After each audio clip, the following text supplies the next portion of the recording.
Hey there, welcome back to the Coach Bradley T YouTube channel. Today's topic, we're going to be talking about something that I get asked a lot, and that is why we don't let our players bunt. We don't bunt at all. We don't practice bunting. We don't train for bunting. We don't have a sign for bunt. We just don't bunt at all.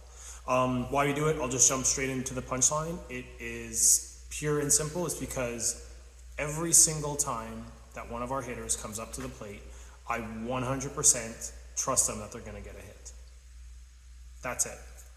It may sound a little bit delusional, but when any of our hitters comes up, there is not a doubt in my mind that they are going to get a hit. Will they get one?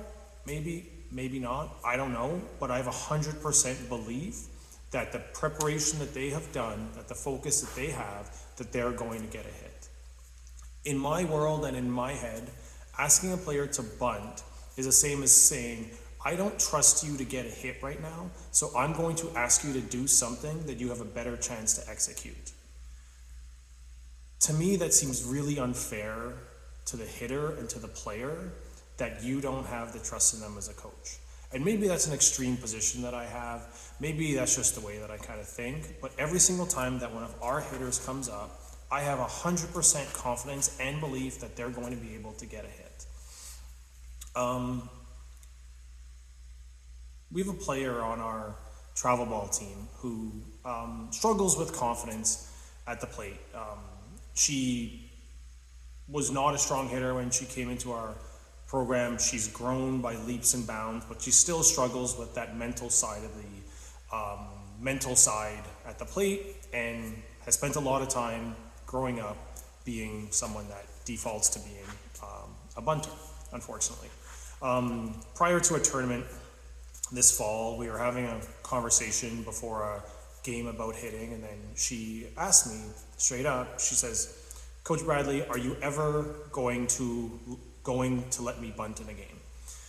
And I said, point blank, I said, probably not, to absolutely never. So we had kind of like a back and forth about hitting and kind of why I don't let players bunt, and she was kind of making the argument for it because I could see that her kind of nerves, like going into a tournament, were kind of amping up a bit. And then she then asked me, okay, like what if it's a situation like it's the last inning, the game is tied, we have someone on second base, and there's no outs, and like I can bunt them over to third, and then we have a higher chance to score the run to win the game. And I thought about it for a second because I thought it was a really good question, and I really had to think about what I would do in that situation with this player that I know who struggles with her confidence at the plate. And I looked at her dead in the eye, and I told her, I'm going to still have that 100% belief that you're going to get a hit. Because in that situation, when, not if, you get a hit, that runner on second is going to score, and we're going to win the game. Point blank. And I did not doubt the words that were coming out of my mouth at all. And I could see her kind of like trying to wrap her head around this, like, wow, like this coach really is committed to not bunting. And I could see that it was really different for her because obviously growing up, she's been asked to bunt in every situation out there. So still we haven't bunted at all. We don't even have the sign to bunt on our team. One of the other reasons why we don't bunt is it just takes up practice time that I would much rather spend on something else.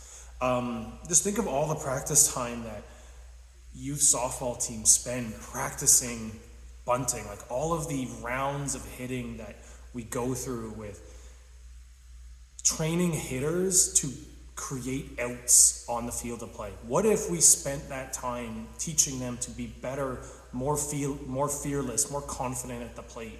Like, what if we just took out bunting as an option?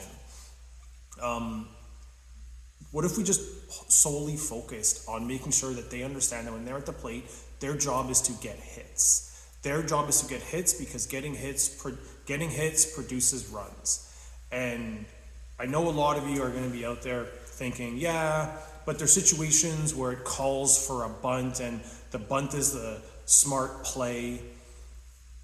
And my response to that is kind of yes and no. Like, yes, at the elite levels of play, at international and high major college softball, sure, I can kind of maybe believe that as an argument. But if we're looking at the options being that the hitter bunts the ball or gets a hit, you're going to take a hit every single day of the week, because getting a hit doesn't create an out.